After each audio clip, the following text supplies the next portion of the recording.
In many homes, dinner comes with a side of unspoken rules. Tonight, a business anchor on TV reports on a billionaire's latest milestone. The response is casual, almost reflexive.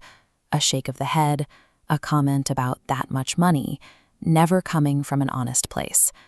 The table falls into a comfortable, immediate agreement. This is where the script is written.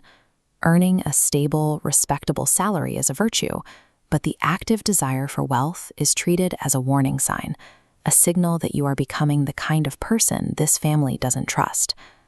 For someone who grew up inside this logic, it creates a strange internal friction. She is celebrated for her professional success, but she carries a persistent, quiet sense that wanting actual wealth is a character flaw. A few days later, the setting changes to a bright, bustling corporate cafeteria in the heart of BKC. A colleague mentions she's starting to angel invest. She says it simply. She isn't just looking for a raise, she's building wealth on purpose. She speaks about ambition as a neutral, strategic choice. The protagonist stops mid-sip. She feels a familiar internal freeze. The words are right there, but she cannot bring herself to agree. To agree aloud feels like a betrayal. In her mind, the desire for wealth is still tethered to her family's definition of greed. To say, "I want that too," would be to admit in her own head that she is becoming the person they warned her about.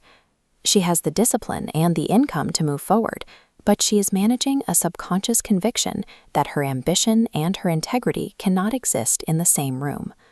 On the ride home, the corporate noise fades. She finally admits the truth to herself. She wants financial freedom.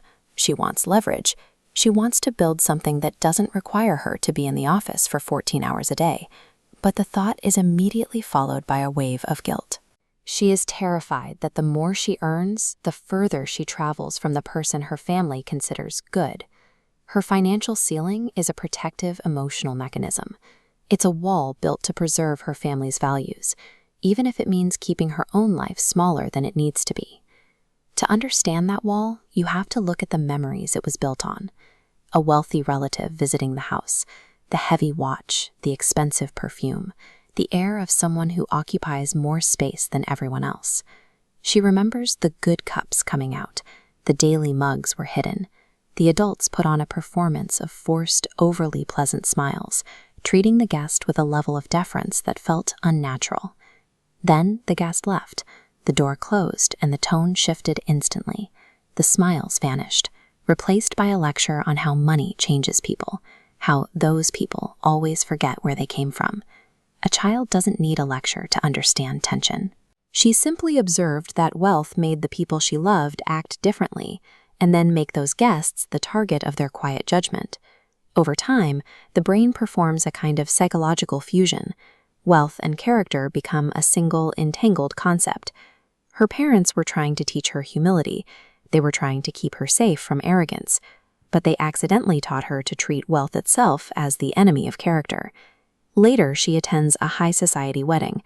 It is the kind of event her family would have dismissed as pure excess. At first, she views the room through the judgmental lens she was raised with.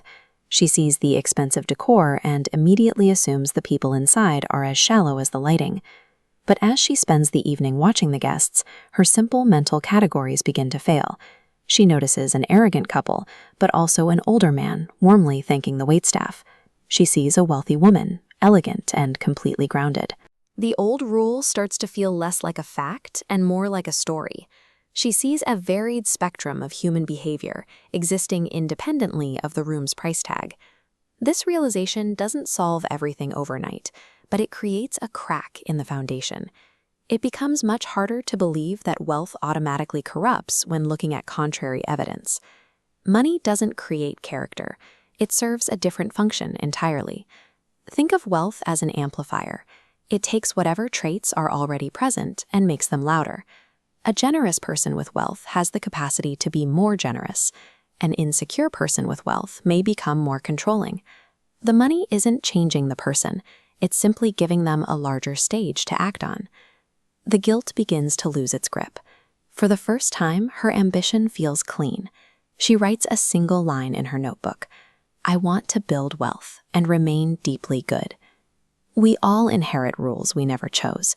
Which ones are quietly limiting your future?